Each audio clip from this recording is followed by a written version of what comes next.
প্রিয় দর্শক, আসসালামু আলাইকুম। আশা রাখি আপনারা ভালো আছেন। আজকে আমি নিয়ে এসেছি ক্লাবিকিওর 250 মিলিগ্রাম ট্যাবলেট নিয়ে। তো এর মূল উপাদান সেভোরোক্সিম প্লাস ক্যালাভুরানিক অ্যাসিড। তো Clavicure 250 milligram tablet, Clavicure 500 milligram tablet, Clavicure 70 milli suspension আকারে বাজারে পাওয়া যায়। এটি একটি অ্যান্টিবায়োটিক ট্যাবলেট। এটি প্রস্তুত করেছে বাংলাদেশের স্বনামধন্য কোম্পানি কুমুদিনী ফার্মা লিমিটেড। একটি ট্যাবলেটের মূল্য 34 টাকা।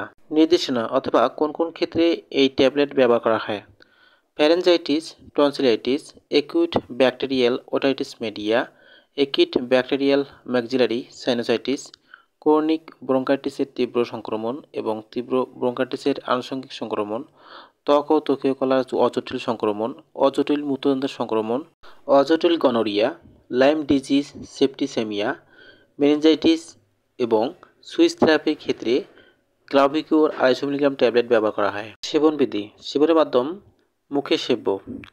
তো ফ্যারেঞ্জাইটিস অথবা টনসিলাইটিস 250 মিলিগ্রাম দিনে 2 বার, এভাবে 5 থেকে 10 দিন খেতে হবে।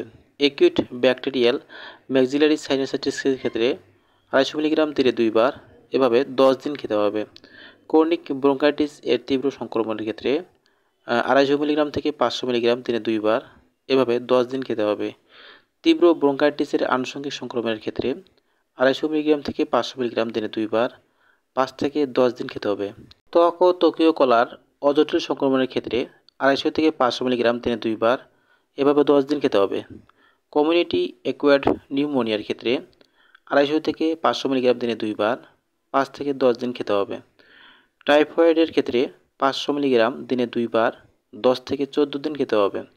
অজটিল মূত্রতন্ত্রের সংক্রমণের ক্ষেত্রে 250 মিলিগ্রাম দিনে 2 বার, 7 থেকে 10 দিন খেতে হবে। অজটিল গনোরিয়ার ক্ষেত্রে 1000 মিলিগ্রাম একক মাত্রায় খেতে হবে। লাইম ডিজিজের ক্ষেত্রে 500 মিলিগ্রাম দিনে 2 বার, এভাবে 20 দিন খেতে হবে। শিশু যারা ট্যাবলেট খেতে সক্ষম, মধ্যকরণের তীব্র সংক্রমণের ক্ষেত্রে 250 মিলিগ্রাম দিনে 2 বার, এভাবে 10 দিন খেতে হবে। একুট ব্যাকটেরিয়াল ম্যাক্সিলারি সাইনোসাইটিসের ক্ষেত্রে 250 মিলিগ্রাম দিনে 2 বার, এভাবে 10 দিন খেতে হবে। প্রতিনির্দেশনা: সেফালোস্পোরের প্রতি সংবেদনশীল এবং সিউডোমোনাস কোলিস্টিস এর আক্রান্ত রোগীদের ক্ষেত্রে প্রতিনির্দেশিত। পার্শ্ব প্রতিক্রিয়া: বমি ভাব, বমি, পেটে ব্যথা, পেটের সংকোচন, ফ্ল্যাটুলেন্স, হজমের সমস্যা, মাথা ব্যথা, ভ্যাজানাইটিস, র্যাশ, চুলকানি, ডিসইউরিয়া, নিদ্রাহীনতা, পিপাসা, ক্ষুধামন্দা ইত্যাদি দেখা দিতে পারে। গর্ভাবস্থায় ও স্তন্যদানকারীর ব্যবহার: গর্ভাবস্থার প্রথম 3 মাস সাধারণত সকল অ্যান্টিবায়োটিক পরিহার করা উচিত, তবে মূত্রতন্ত্র ও অন্যান্য সংক্রমণের ক্ষেত্রে গর্ভাবস্থার শেষ দিকে সেভোরোক্সিম ক্যালাভুরানিক অ্যাসিড ব্যবহার করা যেতে পারে। সেভোরোক্সিম ক্যালাভুরানিক অ্যাসিড মাতৃদুধে স্বল্প পরিমাণে নিঃসৃত হয়, তাই স্তন্যদানকারীর সতর্কতার সাথে এটি ব্যবহার করা উচিত। বন্ধুগণ, ভিডিওটি ভালো লাগলে লাইক, কমেন্ট, শেয়ার করবেন এবং সাবস্ক্রাইব করে পাশে থাকবেন।